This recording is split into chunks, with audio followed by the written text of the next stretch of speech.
सो hello anime lovers. So आज की इस वीडियो में हम तुम लोग को एक्सप्लेन करने वाला हूँ सोलो लेवलिंग सीजन 2 का एपिसोड नंबर 10। और भाई जिस वाले एपिसोड में कांड हुआ है ना, हम लोग को फाइनली बीरू देखने को मिल चुका है और फाइनली आखिरकार जीजू आइलैंड रेड स्टार्ट हो चुकी है। और इसी के साथ ही बहुत ही क्रेजी चीजें इस एपिसोड में होने वाली हैं। सो अगर तुम लोगों ने बाकी के एपिसोड नहीं देखे तो तुम लोगों को नीचे लिंक मिल जाएगी। सो एपिसोड में बहुत ही मजे आने वाले हैं। सो अगर तुम चैनल पे न्यू हो तो प्लीज सब्सक्राइब कर देना। सो बस अभी हम चलते हैं अपने एपिसोड पे। तो स्टार्टिंग में हम देखते हैं जापान वर्सेस साउथ कोरिया का बैटल स्टार्ट हो जाती है और हम देखते हैं साउथ कोरिया का हंटर अपने आप को एक जायंट की तरह ट्रांसफॉर्म कर लेता है और जिसको ओपोनेंट होता है वो बोलता है कितने बड़े बेवकूफ हो तुम ऐसी चिंदी टेक्निक से मुझे नहीं हरा सकते। और इसके बाद इन दोनों की बैटल स्टार्ट हो जाती है। वो दोनों एक दूसरे को पंचेस मारना स्टार्ट कर देते हैं और इसके बाद सभी इस फाइट में कूद जाते हैं। और फिर हम देखते हैं एक जापान का हंटर साउथ कोरियन हंटर के पीछे पड़ जाता है और वो जापानीज हंटर उस पर बार बार अटैक की जा रहा होता है, लेकिन वो साउथ कोरियन हंटर उसके सारे अटैक्स को डॉज कर रहा होता है। और ये सब कुछ देख के जापानीज हंटर का माथा घूम जाता है। वो अपना फाइनल अटैक वो साउथ कोरियन हंटर पे कर देता है, लेकिन हम देखते हैं वो हंटर उसके अटैक से बच जाता है। और फिर वो हंटर बहुत ही तेजी से उस जापानीज हंटर पे अटैक कर देता है और वो अटैक सीधा जाके दीवार में लगता है, जिससे दीवार पूरी की पूरी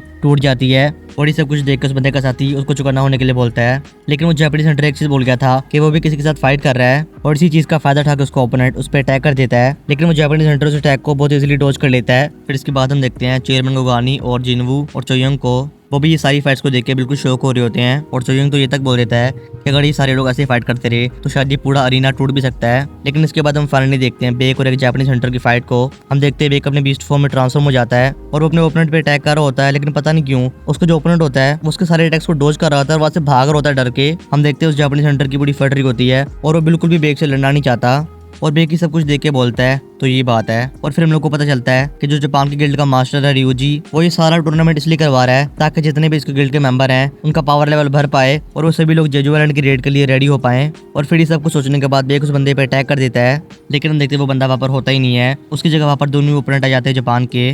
और फिर इसके बाद हम देखते हैं चाहिन और उसके ओपोनेंट की फाइट। चाहिन के ओपोनेंट उसको अच्छी टक्कर दे रही होती है, लेकिन फिर भी इतना कुछ करने के बाद चाहिन के ओपोनेंट उसको हरा नहीं पाती। चाहिन बहुत इजीली उसको हरा देती है और फिर इसके बाद वो बेक की मदद करने के लिए चली जाती है, लेकिन हम देखते हैं उसको किसी की प्रेजेंस फील होती है और हम देखते हैं वहाँ पर आया था वही बंदा जो बेक से लड़ रहा था। लेकिन यहाँ पर कुछ तो गड़बड़ थी, वो बंदा पूरा आउट ऑफ कंट्रोल हो जाता है। वो बार बार चाहिन पे अटैक की जा रहा होता है और चाहिन उसके सारे अटैक्स को डॉज कर रही होती है। और फिर ये सब कुछ देखकर यूजी की सेकेंडरी बोलती है तो ये दोबारा से इस फॉर्म में चला गया। जब ये इस फॉर्म में जाता है तब ये आउट ऑफ कंट्रोल हो जाता है और इसे कुछ भी नहीं दिखता कि इसके सामने कौन है कौन खड़ा है। ये सबको पागलों की तरह मारना स्टार्ट कर देता है और वो यूजी से बोलती है कि हम लोग इस फाइट को यहाँ पर रोक दें, लेकिन यूजी बोलता है अभी नहीं, अभी हम लोग उनकी और पावर लेवल टेस्ट करनी है। और इसके बाद हम देखते हैं वो बंदा पूरा आउट ऑफ कंट्रोल हो जाता है और फिर वो बहुत ही स्पीड में अपना फाइनल अटैक कर देता है चाहिन पे। और वो अटैक बस चाहिन को लगने वाला था, लेकिन हम देखते हैं वहाँ पर जिनवू आ जाता है और चाहिन को बचा लेता है। और ये देख उस बंदे को इतना ज्यादा गुस्सा आ जाता है, वो जिनवू पे भी अटैक कर देता है, लेकिन जिनवू उसके अटैक को बहुत इजीली रोक देता है। और इसके बाद जिनवू उस बंदे को नीचे जमीन में पटक देता है और इसके बाद हम देखते हैं सबकी फाइट खत्म हो जाती है और इस टूर्नामेंट को जापान की टीम जीत लेती है।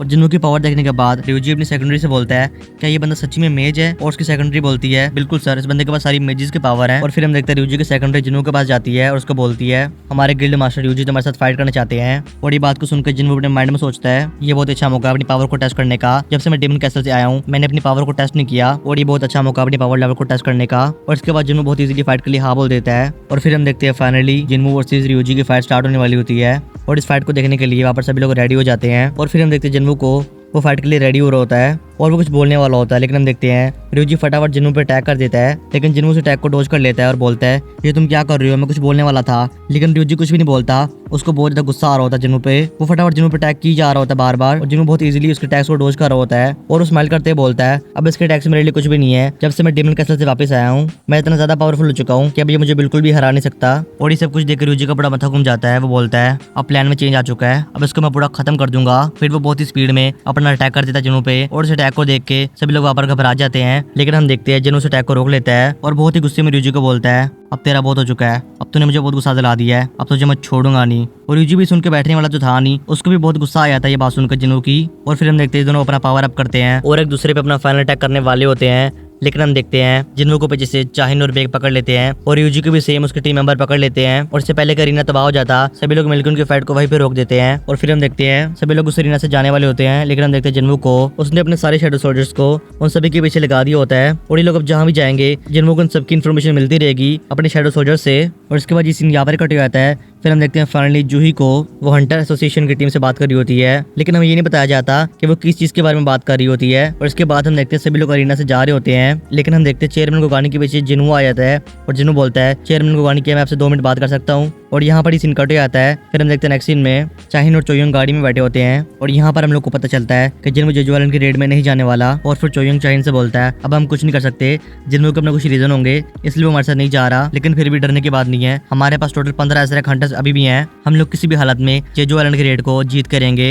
और यहाँ पर सीन कट हो जाता है।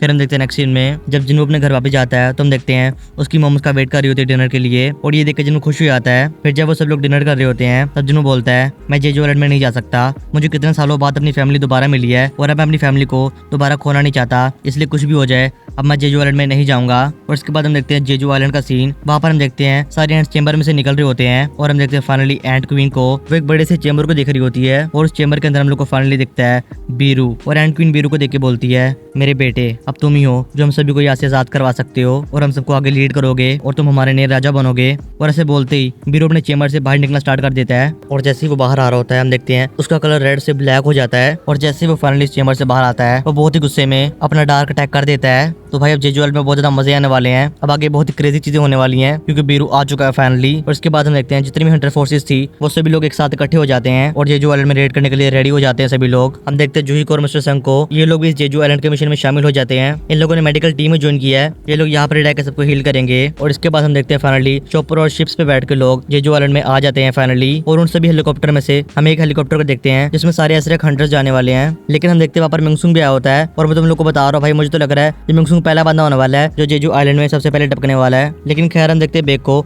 वो इधर उधर देख रहा होता है लेकिन वो अचानक से चौंक हो जाता है क्योंकि हम देखते हैं बेक का दोस्त वहाँ पर आ जाता है और वो भी जेजू आइलैंड के मिशन पे जाने वाला है। लेकिन जब ये बात बेक को पता चलती है तो बेक ये बोलता है कि तुम क्यों आ रहे हो हमारे साथ, अगर तुम इस मिशन पे गए तो तुम्हारी जान को भी खतरा हो सकता है। लेकिन बेक का दोस्त बोलता है अगर मैं तुम्हारे साथ नहीं गया तो तुम्हारी जान को भी खतरा हो सकता है, इसलिए मैं तुम्हारे साथ ही जाऊंगा।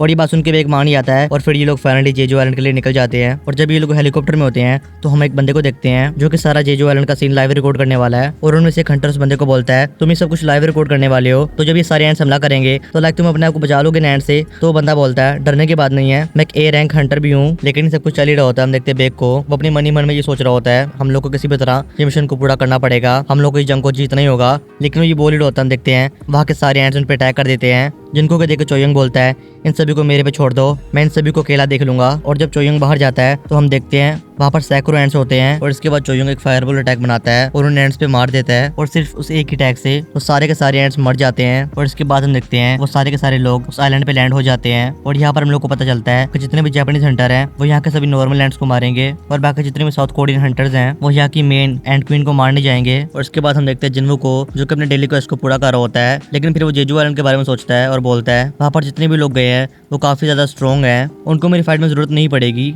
और इसके बाद हम देखते हैं जापानीज टीम को जो कि एक एक करके सारे एंड्स को मारे होते हैं। और फिर हम देखते हैं नेक्स्ट सीन में अपनी साउथ कोरिया की टीम को, वो केव में आ जाते हैं। लेकिन हम देखते हैं वहाँ पर बेक के दोस्त को कुछ ऐसा दिखता है जिसको देख के उसकी पूरी फट जाती है और वो चीज होती है बीरू का चेम्बर, जहाँ से बीरू बाहर निकला होता है। और उस चेम्बर को देख के बाकी सब लोग बोलते हैं आखिर यहाँ पर इतना बड़ा चेम्बर कहाँ से आ गया और इस चेम्बर से कौन सा एंड निकला होगा। और उनके ये बोलते ही ये वाला सीन यहाँ पर ही कट हो जाता है। और फिर हम देखते हैं नेक्स्ट सीन में एक जापानीज हंटर को बहुत चोट लग जाती है और वो अपने आप को हील करवाने के लिए अपने टीममेट के पास जाता है। लेकिन उसकी टीममेट उसको थोड़े से मजे ले रही होती है और उसकी टांग खींच रही होती है थोड़ी सी। लेकिन हम देखते हैं जब वो बंदा पीछे मुड़ता है बाकी एंड्स को देखने के लिए तो हम देखते हैं उस लड़की को भी मार देता है और वो और कोई नहीं बीरू होता है। और इसी क्लिफ हैंगर के साथ ये वाला एपिसोड यहाँ पर एंड हो जाता है। सो यही था सोलो लेवलिंग सीजन 2 का एपिसोड नंबर 10। और भाई इस वाले एपिसोड में बहुत ही क्रेजी चीजें हुई हैं, हम लोग को फाइनली बीरू देखने को मिल चुका है। और जितना मुझे लग रहा है नेक्स्ट एपिसोड में हम लोग को बीरू और एस रैंक हंटर्स के बीच फाइट देखने को मिल सकती है। सो भाई नेक्स्ट वाले एपिसोड में बहुत ही मजे आने वाले हैं। सो अगर तुम लोग को ये वीडियो और पीक एपिसोड थोड़ा सा भी अच्छा लगा हो तो प्लीज लाइक और सब्सक्राइब कर देना यार। सो मैं मिलूंगा तुम लोग को नेक्स्ट वीडियो में, तब तक के लिए बाय बाय।